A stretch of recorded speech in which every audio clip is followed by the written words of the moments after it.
오늘 하나님의 말씀은 로마서 5장 1절부터 21절 말씀입니다. 하나님의 말씀 로마서 5장 1절부터 21절 함께 제가 봉독하도록 하겠습니다. 그러므로 우리가 믿음으로 의롭다 하심을 받았으니 우리 주 예수 그리스도로 말미암아 하나님과 화평을 누리자. 또한 그로 말미암아 우리가 믿음으로 서 있는 이 은혜에 들어감을 얻었으며 하나님의 영광을 바라고 즐거워하느니라. 다만 이뿐 아니라 우리가 환난 중에도 즐거워하나니 이는 환난은 인내를, 인내는 연단을, 연단은 소망을 이루는 줄 알미로다.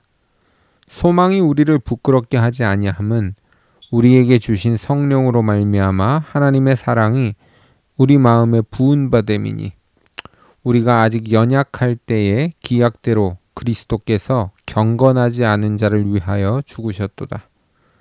의인을 위하여 죽는 자가 쉽지 않고 선인을 위하여 용감히 죽는 자가 혹 있거니와 우리가 아직 죄인 되었을 때에 그리스도께서 우리를 위하여 죽으심으로 하나님께서 우리에 대한 자기의 사랑을 확증하셨느니라. 그러면 이제 우리가 그의 피로 말미암아 의롭다 하심을 받았으니 더욱 그로 말미암아 진노하심에서 구원을 받을 것이니 곧 우리가 원수 되었을 때에 그의 아들의 죽으심으로 말미암아 하나님과 화목하게 되었은즉 화목하게 된 자로서는 더욱 그의 살아나심으로 말미암아 구원을 받을 것이니라. 그뿐 아니라 이제 우리로 화목하게 하신 우리 주 예수 그리스도로 말미암아 하나님 안에서 또한 즐거워하느니라. 그러므로 한 사람으로 말미암아 죄가 세상에 들어오고 죄로 말미암아 사망이 들어왔나니 이와 같이 모든 사람이 죄를 지었으므로 사망이 모든 사람에게 이르렀느니라. 죄가 율법 있기 전에도 세상에 있었으나 율법이 없었을 때에는 죄를 죄로 여기지 아니하였느니라. 그러나 아담으로부터 모세까지 아담의 범죄와 같은 죄를 짓지 아니한 자들까지도 사망이 왕노릇하였나니 아담은 오실자의 모형이라. 그러나 이 은사는 그 범죄와 같지 아니하니 곧 한 사람의 범죄를 인하여 많은 사람이 죽었은즉 더욱 하나님의 은혜와 또한 한 사람 예수 그리스도의 은혜로 말미암은 선물은 많은 사람에게 넘쳤느니라. 또 이 선물은 범죄한 한 사람으로 말미암은 것과 같지 아니하니 심판은 한 사람으로 말미암아 정죄에 이르렀으나 은사는 많은 범죄로 말미암아 의롭다 하심의 이름이니라. 한 사람의 범죄로 말미암아 사망이 그 한 사람을 통하여 왕 노릇하였은즉 더욱 은혜와 의의 선물을 넘치게 받는 자들은 한 분 예수 그리스도를 통하여 생명 안에서 왕 노릇하리로다. 그런즉 한 범죄로 많은 사람이 정죄에 이른 것 같이 한 의로운 행위로 말미암아 많은 사람이 의롭다 하심을 받아 생명에 이르렀느니라. 한 사람이 순종하지 아니하므로 많은 사람이 죄인 된 것 같이 한 사람이 순종하심으로 많은 사람이 의인이 되리라. 율법이 들어온 것은 범죄를 더하게 하려 함이라. 그러나 죄가 더한 곳에 은혜가 더욱 넘쳤나니 이는 죄가 사망 안에서 왕노릇한 것 같이 은혜도 또한 의로 말미암아 왕노릇하여 우리 주 예수 그리스도로 말미암아 영생에 이르게 하려 함이라. 아멘. 이번 설교를 준비하면서 저는 영생이라는 단어를 써야 하나 말아야 하나 많이 고민하게 되었습니다. 슬쩍 구원이라는 단어로 바꿔보기도 하고 자꾸 이단 사이비 종교에서 영생이라는 단어를 사용하다 보니까 왠지 제 입으로 언급하기가 좀 불편한 기분이 들었습니다. 그러나 결국에는 우리가 이 단어를 다시 찾아와야 되겠다. 그리고 거룩한 용어로 사용할 수 있도록 잘 지켜나가야겠다라고 마음을 고쳐먹게 되었습니다. 로마서 5장은 종교개혁 신앙을 가장 잘 반영하고 있는 성경 중에 하나입니다. 우리가 어떤 행함으로도 벗어날 수 없는 죄의 근원과 오직 예수 그리스도를 믿음으로만 죄사함과 구원과 영생에 들어갈 수 있다라는 신학적인 원칙을 사도 바울이 잘 설명하고 있기 때문입니다. 오늘 본문의 도입부에서 바울은 이렇게 말하고 있습니다. 그러므로 우리가 믿음으로 의롭다 하심을 받았으니 우리 주 예수 그리스도로 말미암아 하나님과 화평을 누리자. 또한 그로 말미암아 우리가 믿음으로 서 있는 이 은혜에 들어감을 얻었으며 하나님의 영광을 바라고 즐거워하느니라. 이 말씀을 가지고 우리가 기독교인으로서 그 믿음의 근본이 되는 종교개혁주의 신앙의 5가지 기초를 한번 생각해 보겠습니다. 첫 번째는 솔라 스크립투라, 오직 하나님의 말씀으로. 그리고 두 번째는 솔루스 크리스투스, 오직 그리스도. 그리고 세 번째는 솔라 그라티아, 오직 은혜로. 네 번째는 유명한 거죠. 솔라 피데, 오직 믿음으로. 그리고 5번째는 솔리 데오 글로리아라 그래서 오직 하나님께 영광이라는 이 말씀을 가지고 그것이 이 종교개혁주의 신앙의 5가지 원칙인데, 우리가 오늘 이 말씀을 가지고 아까 읽어드렸던 도입부 1, 2절을 다시 한번 제가 읽어드려 보겠습니다. 그러므로 우리가 믿음으로 의롭다 하심을 받았으니 우리 주 예수 그리스도로 말미암아 하나님과 화평을 누리자. 또한 그로 말미암아 우리가 믿음으로 서 있는 이 은혜에 들어감을 얻었으며 하나님의 영광을 바라고 즐거워하느니라. 어떠세요? 우리가 매일 말씀을 묵상하고 모든 세상의 현상을 다 말씀을 기초로 판단하고, 또 무엇보다도 예배와 삶의 중심에 말씀을 놓고 살아가고, 오늘 본문도 역시 하나님의 말씀이니까 오직 말씀으로라는 것은 이미 우리 신앙의 전제가 되어 있는 것이고요. 그 나머지 4가지는 바로 이 2 구절만으로도 다 설명이 되어버리는 것입니다. 코로나19 바이러스라는 이 범세계적인 환란을 바라보면서, 또 지지난주에는 저희가 메뚜기 떼와 연관지어서 설교를 하기도 하면서 하나님께서는 왜 우리에게 이런 환란을 주시는가에 대해서 늘 생각을 하게 되었습니다. 설교 본문을 정하면서도 무슨 말씀을 전해야 하나 고민하다가 우연히 로마서 5장이 생각이 가게 되어서 묵상을 하면서 제 삶을 돌아보게 되었습니다. 코로나 바이러스로 인해서 달라진 것이 무엇일까 곰곰이 생각을 해보았습니다. 돈과 생명을 잃어버릴 듯한 공포는 제가 이미 작년에 사업을 실패하면서 다 겪어냈어야 했기 때문에 큰 새로운 어려움은 아니었었습니다.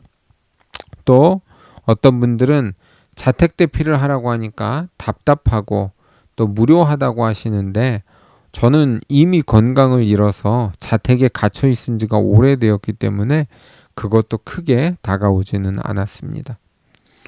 예배드릴 공간을 포기해야 한다고 안타까워하시는 성도님들을 보면서 저는 작은 교회 목사로서 온라인 예배를 준비하고 가는 것이 더 힘들고 버거운 일이라는 것을 알고 있기 때문에, 또 저희는 큰 교회들처럼 헌금에 의존하는 목회를 하고 있지 못했기 때문에, 그리고 또 늘 음식 준비로 고생하시는 우리 한임 사모님 모습이 또 역력했기 때문에 잠시 이렇게 가는 것이 저희 교회로서는 그다지 나쁜 옵션은 아니었다라고 생각이 되었습니다.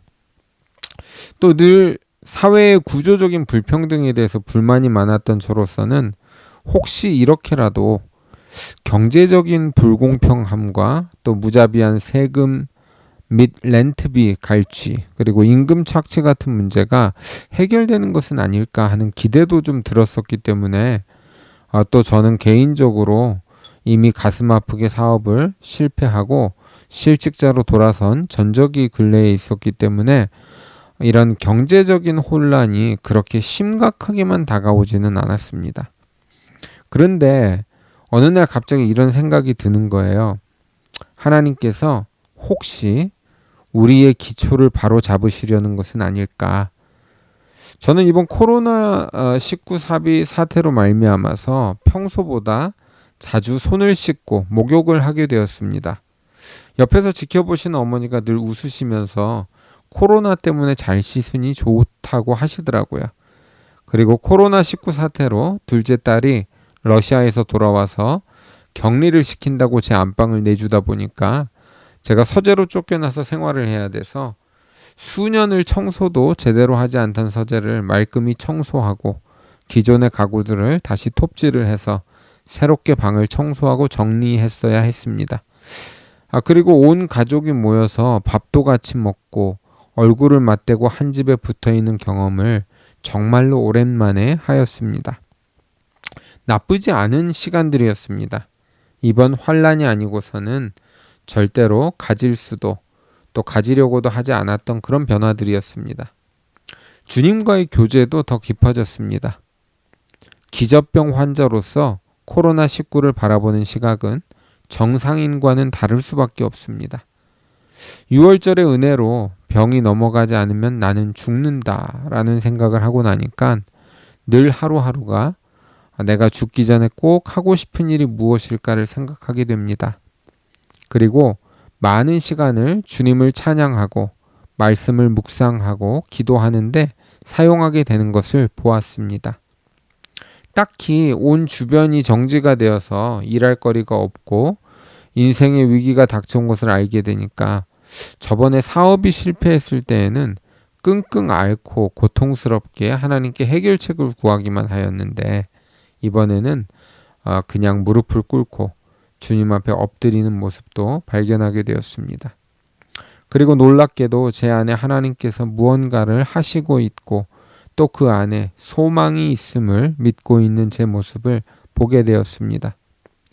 위기를 가볍게 보고 있지도 않고 또 어떤 고통들이 이 세상을 덮고 있는가를 보면서도 그 안에서 믿음으로 소망을 가지고 있다라는 것은 이성적으로만 보면 미친 사람인 것이죠. 그런데 그런 믿음이 제 안에 강하게 자리 잡고 있는 것을 보고 놀라지 않을 수 없었습니다. 늘 소심하고 불안하고 또 사람을 많이 의존하던 기존의 제 모습과는 다른 모습이었기 때문입니다. 오늘 본문 3, 4절에서 사도 바울은 비슷한 말씀을 전하고 있습니다. 다만 이뿐 아니라 우리가 환난 중에도 즐거워하나니 이는 환난은 인내를 인내는 연단을 연단은 소망을 이루는 줄 알미로다 라고 말씀하고 있습니다. 바울은 자기에게 닥친 환난 속에서도 즐거워한다는 원칙을 가르치고 있었습니다. 그리고 그는 이성적으로 논리정연하게 그 환난이 우리를 어떻게 변화시킬 것인지를 도식화시켜서 설명을 해주고 있습니다.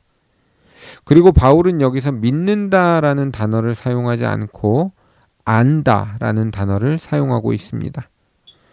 분명히 그렇게 되는 줄을 자기는 이미 알고 있고 우리라는 단어를 써서 믿음이 있는 성도들은 다 이미 그렇게 경험하고 알고 있다는 것을 강조하고 있는 것입니다.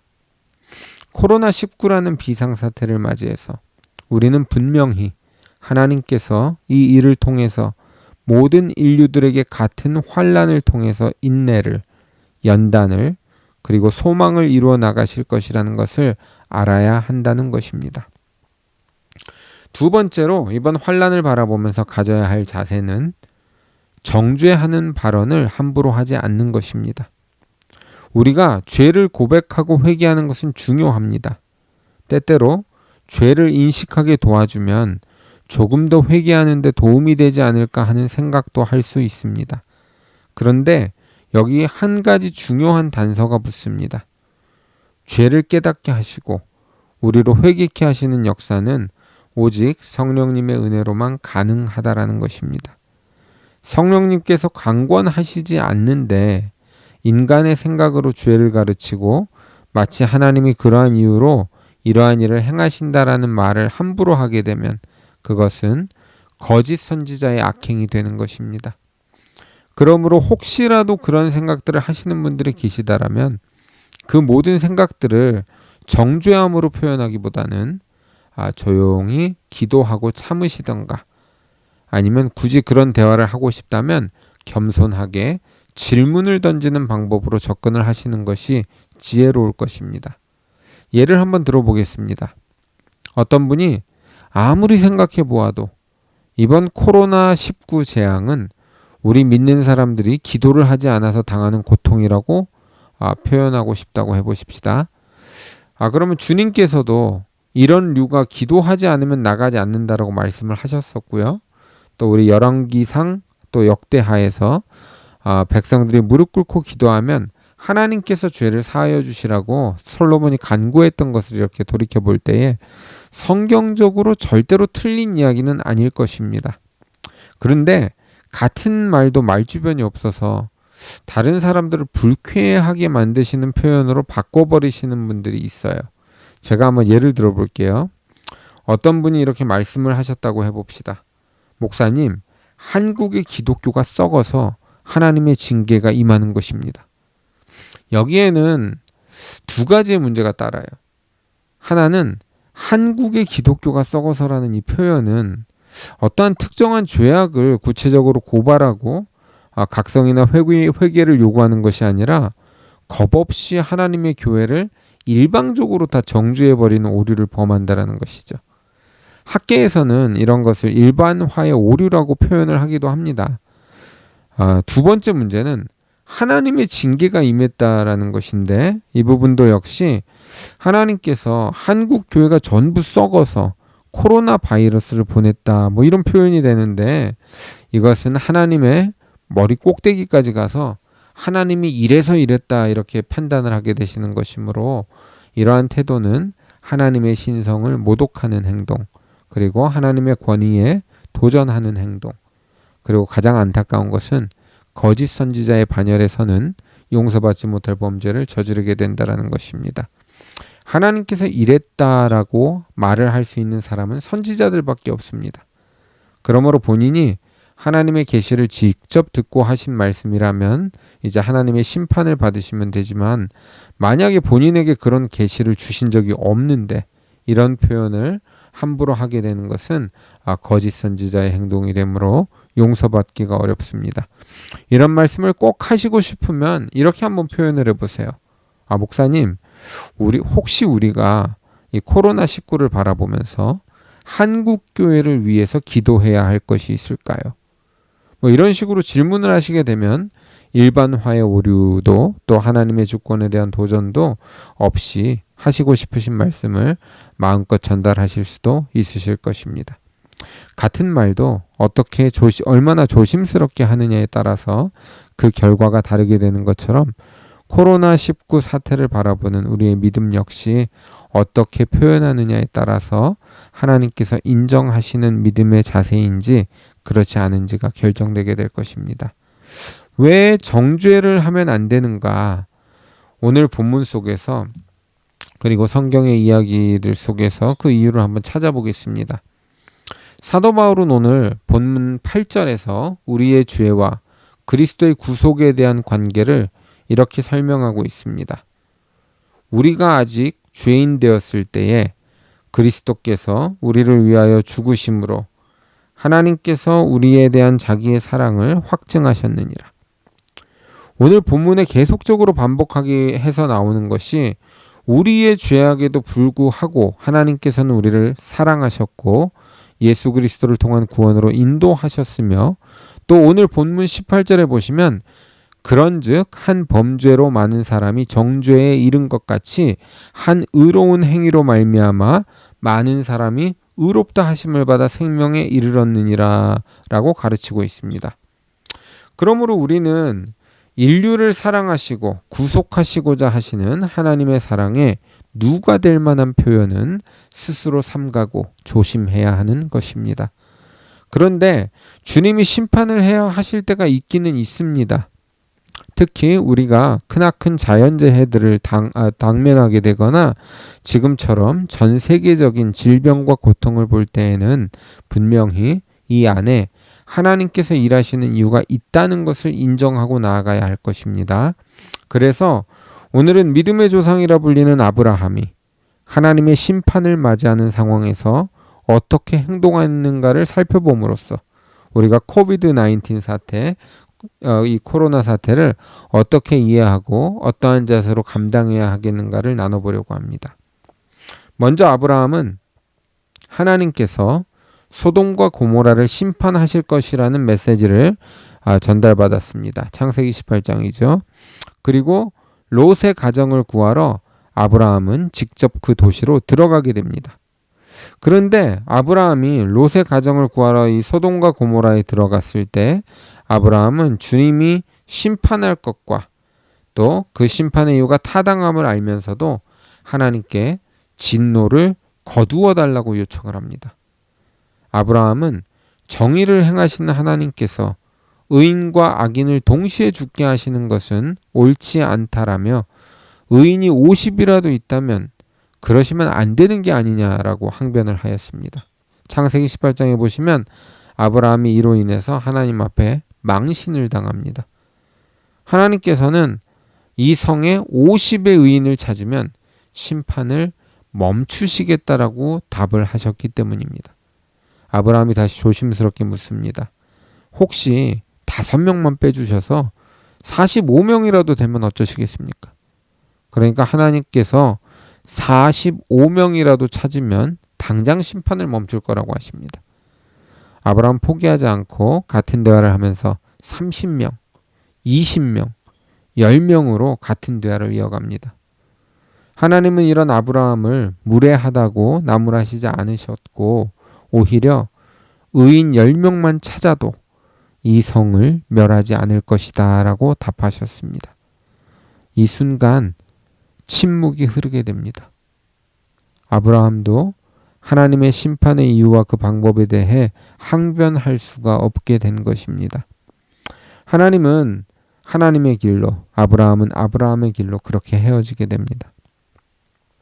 우리는 하나님께서 폭군처럼 진노하시고 인류를 멸망시키시는 난폭한 조물주가 아니라는 사실을 기억해야 합니다. 노아의 홍수 이후에도 다시는 물로 이 세상을 심판하지 않으시겠다고 약속하셨고 인류의 계속되는 죄악 속에서도 독생자 예수 그리스도를 이 땅에 보내셔서 십자가에 달려 죽게 하심으로 우리의 모든 죄를 사해 주시는 구속의 역사를 이루신 하나님의 사랑을 잊어서는 안 될 것입니다. 그런데 왜 오늘 믿음으로 살아가는 우리들이 이러한 큰 재앙을 겪게 되는지는 다른 각도에서 생각해 볼 필요가 있습니다. 첫 번째는 하나님께서는 재앙을 통해서 하나님의 백성들을 선별해 내셨다는 것을 우리는 지난 설교를 통해서 살펴보았습니다. 메뚜기와 죽음의 질병은 결국 하나님께서 하나님을 섬기는 백성들을 구별하여 애굽 땅에서 데리고 나가시겠다고 사용하셨던 방법이었다는 거죠. 두 번째 우리가 생각해 보아야 될 것은 10가지 극심한 재앙 속에서 하나님께서는 하나님의 구별된 백성들을 문설주에 바른 어린 양의 피를 보고 지켜주셨다라는 것입니다. 우리는 500년이 넘는 세월을 오직 믿음으로 의롭게 된다라는 종교개혁주의 신앙을 가지고 이 땅의 교회들을 지켜왔습니다. 어떠한 죄인도 죄악도 예수 그리스도께로 돌아오면 용서받고 새롭게 변화받는다고 가르쳐왔습니다. 그런데 이 땅은 우리가 존재함에도 불구하고 계속적으로 고통을 당하고 있습니다. 의인이 10명만 있어도 심판하시지 않겠다라던 하나님께서 온 세계를 재앙과 질병으로 혼나게 하고 계십니다. 선교사가 나가지 않은 곳이 없고 교회가 서지 않은 곳이 없습니다. 우리는 쉽게 우리가 믿음을 가지고 있다라고 고백해 왔습니다. 그런데 팬데믹이라고 불리는 범세계적인 재앙이 우리를 휩쓸고 가게 되었습니다.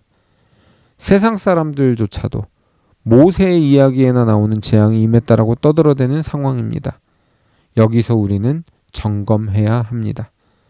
우리가 정말로 그리스도의 보혈로 정결케 된 의로운 사람들인지 아니면 교회의 가르침 속에 익숙해져서 의식화된 기독교 신앙을 가진 종교인인지 우리에게는 어떤 죄라도 사함을 주시고 우리를 의롭게 해주시는 그리스도의 사랑이라는 불변의 약속이 있습니다.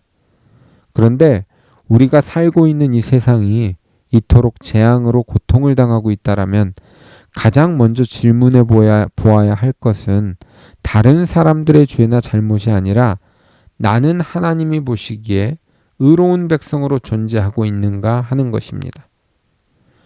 의인 10명만 있으면 그 성을 멸하지 않으시겠다라고 하신 하나님이십니다. 이토록 많은 시간이 주어졌는데도 말씀 연구와 기도, 전도에 전혀 열심을 내고 있지 못하는 목사인 저부터가 먼저 회개해야 할 때라고 생각이 듭니다. 짧은 인생을 돌아보니 정말로 하나님께서 부어주신 은혜와 기회의 시간들이 많이 있었고, 지금도 밥을 굶지 않고 돌아다닐 수 있는 은혜를 주셨는데도 제가 가진 신앙의 공력이 하나님 나라의 복음을 향한 열정과 너무도 동떨어져 있음을 발견하고 깜짝깜짝 놀라면서 살아가고 있습니다. 온 세상을 절망하게 만들고 여러 사람들의 목숨을 위협하는 재앙이 지나가는 동안에 하나님께서는 우리 믿는 자들에게 간만에 푹 쉬면서 집안에서 TV나 인터넷을 즐기라는 메시지를 주시는 것은 분명 아닐 것입니다. 이럴 때에야말로 그동안 갈고 닦은 모든 신앙의 공력을 모아서 말씀과 기도에 전념할 때라고 생각이 됩니다. 코로나 바이러스는 하나님이 걷어가실 수 있는 질병입니다. 우리 믿으시면 다 같이 아멘 하십시다. 그런데 이러한 재앙이 온 세계를 덮어버렸다는 것은 하나님께서 온 세상을 향해 전달하시고 싶으신 메시지가 있으시다라는 것입니다. 출애굽 과정의 재앙에서도, 또 포로기의 재앙에서도, 그리고 예수 믿는 믿음으로 죽어간 많은 순교의 역사 속에서도 하나님께서 하시고자 하시는 말씀은 변함이 없었습니다. 그것은 하나님을 인정하고 경외하라는 것입니다. 소돔과 고모라를 멸망하시겠다고 하시면서 하나님은 동시에 아브라함에게 축복의 약속을 주십니다. 창세기 18장 19절 말씀입니다. 내가 그로 그 자식과 권속에게 명하여 여호와의 도를 지켜 의와 공도를 행하게 하려고 그를 택하였나니 이는 나 여호와가 아브라함에게 대하여 말한 일을 이루려 함이니라. 십계명을 받은 모세는 약속의 땅에 들어가서 이스라엘이 복을 받고 번성하기 위한 가르침을 신명기 6장 4절에서 9절에서 이렇게 남기고 있습니다. 제가 읽어드리겠습니다. 이스라엘아 들으라. 우리 하나님 여호와는 오직 유일한 여호와이시니 너는 마음을 다하고 뜻을 다하고 힘을 다하여 내 하나님 여호와를 사랑하라. 오늘 내가 내게 명하는 이 말씀을 너는 마음에 새기고 내 자녀에게 부지런히 가르치며 집에 앉았을 때에든지 길을 갈 때에든지 누워 있을 때에든지 일어날 때에든지 이 말씀을 강론할 것이며 너는 또 그것을 내 손목에 매어 기호를 삼으며 내 미간에 붙여 표로 삼고 또 내 집 문설주와 바깥문에 기록할지니라. 인생의 허망함을 가장 잘 표현하고 있는 지혜문학의 하나인 전도서 12장 13절에서 14절에는 이러한 결론이 적혀 있습니다. 일의 결국을 다 들었으니 하나님을 경외하고 그 명령을 지킬지어다. 이것이 사람의 본분이니라. 하나님은 모든 행위와 모든 은밀한 일을 선악간에 심판하시리라. 요한복음 6장 39절 40절에서는 예수님께서 이렇게 말씀하고 계십니다. 나를 보내신 이의 뜻은 내게 주신 자 중에 내가 하나도 잃어버리지 아니하고 마지막 날에 다시 살리는 이것이니라. 내 아버지의 뜻은 아들을 보고 믿는 자마다 영생을 얻는 이것이니 마지막 날에 내가 이를 다시 살리리라 하시니라. 성경은 시종일관 하나님께서 그 백성들이 의롭게 서기를 원하시는 것이 하나님의 뜻이고 아들 예수 그리스도를 죽이시기까지 인류를 사랑하셨던 것을 믿는 믿음을 보시고 모든 죄를 용서하시고 의롭게 만들어 주시겠노라 약속하셨던 것입니다. 그러나 오늘 우리가 살아가고 있는 사회는 이러한 신을 인정하지 않습니다. 인정하지 않는 것을 넘어서서 하나님의 이름을 망령되이 일컬으며 조롱하고 있습니다. 하나님이 원하시는 의로움에 반대되는 행동들과 결정들로 가득 차 있습니다. 무엇보다도 예수님을 보내주신 하나님의 사랑을 믿는 믿음으로 죄를 인정하고 뉘우쳐야 용서와 구원에 이룰 수 있는데 자기 자신의 잘못들을 인정하지도 용서를 구하지도 않는 기가 막힌 세상이 되어버린 것입니다. 이번 코비드-19 사태 속에서 변화가 있다라면은 세상 사람들과 언론들도 하나님을 언급하게 되었다라는 것입니다. 이번 주에는 저는 이탈리아 롬바르디의 한 병원의 줄리안 어번이라는 의사가 썼다라는 고백을 듣게 되었습니다. 인터넷 국민일보에서 캡처했는데요. 제가 한번 읽어드리겠습니다. 2주 전까지만 해도 동료들과 나는 무신론자였습니다. 우리 의사들에게 정상인 일입니다. 우리는 학교에서 과학이 신의 존재를 배제한다는 것을 배웠습니다. 나는 우리 부모님이 교회에 가시는 것을 비웃었습니다. 9일 전에 75세 목사가 입원을 했습니다. 그는 친절한 사람이었습니다. 그는 심각한 호흡곤란을 겪었습니다. 그는 성경을 가지고 있었고 그가 그들의 손을 잡으면서 죽어가는 사람들에게 어떻게 그것을 읽어주었는지를 보고 우리를 감동시켰습니다. 우리 의사들은 모두 피곤하고 낙담했으며 심리적으로나 육체적으로나 소진되었습니다. 시간이 있을 때에만 우리는 그의 말을 들었습니다. 우리는 이미 한계에 도달했습니다. 우리는 더 이상 할 수 없습니다. 사람들은 매일 죽어갑니다. 우리는 기진맥진했습니다. 우리에게는 죽은 2명의 동료와 감염된 다른 동료가 있습니다. 우리는 하나님께 도움을 청하기 시작해야 한다는 것을 깨달았습니다. 우리는 시간이 있을 때 이 기도를 합니다. 서로 이야기할 때 비록 한때는 맹렬한 무신론자였지만 이제는 우리가 병든 사람들을 돌볼 수 있도록 주님께 계속 도와달라고 함께 기도하면서 평화를 찾아 매일 함께 같이 있다는 사실을 믿을 수 없습니다. 어제 75세의 이 목사는 죽었습니다. 3주 동안 120명 이상이 죽었는데도 불구하고 우리는 파괴되었습니다. 그는 그의 상태와 우리의 어려움에도 불구하고 우리가 더 이상 찾기를 바라지 않았던 평화를 우리에게 가져다 주는데 성공했습니다.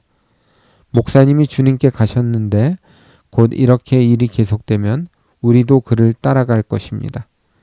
나는 6일 동안 집에 없었습니다. 언제 마지막으로 먹었는지 모르겠습니다. 나는 이 세상에서 나의 무가치함을 깨달았습니다. 나는 내 마지막 숨을 이용하여 남을 돕고 싶습니다.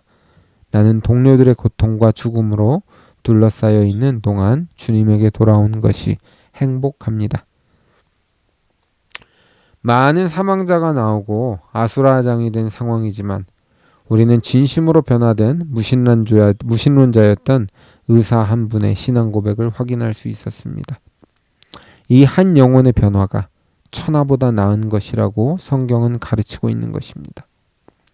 늘 병원에 나가서 위험을 무릅쓰고 환자들을 돌봐야 하는 아내를 바라보면서 그리고 또 한국과 미국 사이에서 오지도 가지도 못하는 저희 교회 식구들을 바라보면서 또 직장과 사업을 잃고 당장 생계를 걱정해야 하는 모두의 현실을 바라보면서 또 당장 렌트비를 낼 수 없다라는 세입자의 전화를 받으면서 그리고 당신은 고위험군 환자이기 때문에 아무것도 할 수 없다고 조심하라는 여러분들의 메시지들 속에서 또 앞으로의 상황이 더 악화될 것이니 대비하라는 많은 주변들의 조언들 속에서 삶과 죽음의 무게를 저울질하면서 살다 보니까 한 가지 깨닫게 되는 것이 있습니다.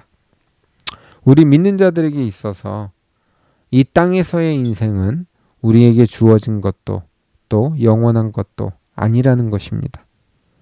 삶의 고통과 죽음의 이별의 고통을 가볍게 보자라는 것은 절대 아닙니다.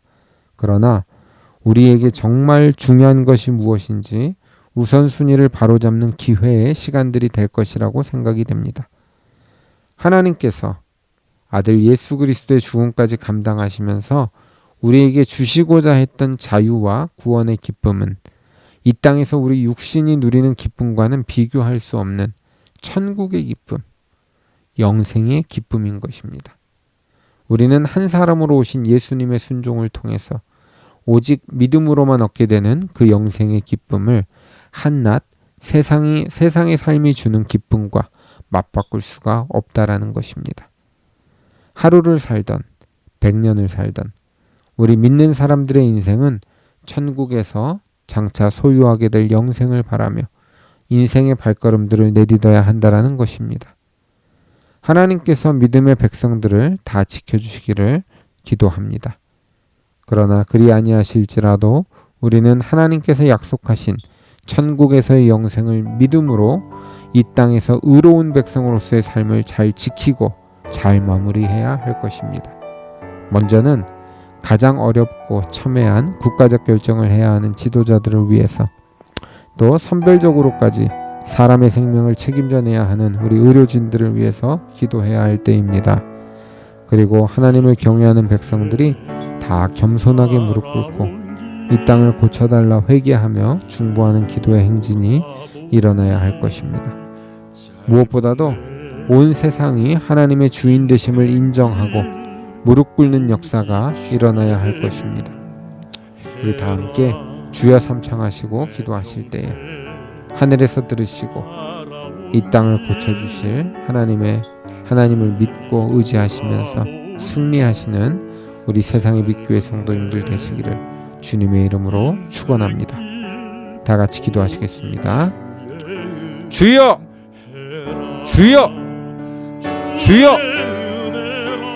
하나님 아버지 감사합니다. 우리에게 주신 귀한 생명도, 사랑하는 가족과 친구도, 그리고 우리에게 베풀어 주신 일용할 양식과 건강도, 그리고 무엇보다도 예수님을 믿고 변화된 인생들도 결국 우리의 것이 아니고 하나님께서 주시지 않으셨으면 하나도 소유할 수 없었던 주님의 은혜였음을 고백합니다. 주님이 베풀어 주신 은혜가 이토록 놀랍고 크셨음에도 불구하고 저희는 이 땅에서 주님의 말씀을 마음을 기쁘시게 할 만한 충분한 역할을 해내지 못했음을 회개합니다. 용서하여 주시옵소서. 거룩한 백성들로 살아가지 못했음을 회개하오니 용서하여 주시옵소서. 무너진 성벽을 보수하고 모든 불의를 하나님의 공의로 바꾸어야 했어야 할 저희들이 세상과 타협하고 세상을 탐하고 즐기며 하나님 나라 가기보다도 이 세상에서 오래 살기를 바라는 이기심과 탐심에 사로잡혀 살아왔음을 회개합니다. 이단 사이비종파 하나도 분별하지 못하고 넉넉고 있었음을 회개합니다. 하나님이 기뻐하시지 않으셨던 가치관들을 인정하고 타협하고 살아가고 있었음을 회개합니다. 복음을 부끄러워해서 전하지도 못하고 세상과 타협하며 살아왔음을 회개합니다. 무엇보다도 주님과 동행하는 삶을 지켜내지 못하고 은밀한 범죄와 이기심과 탐욕으로 주님의 말씀에 반대되는 삶을 살아왔음을 회개합니다. 자녀들을 주님의 법도대로 잘 길러내지 못했음을 회개합니다. 눈에 보기 좋은 소돔과 고모라의 길로 우리의 인생들을 낭비하고 살아왔음을 회개합니다. 말씀과 기도 그리고 전도와 선교에 매진하지 못하고 살아왔음을 회개합니다.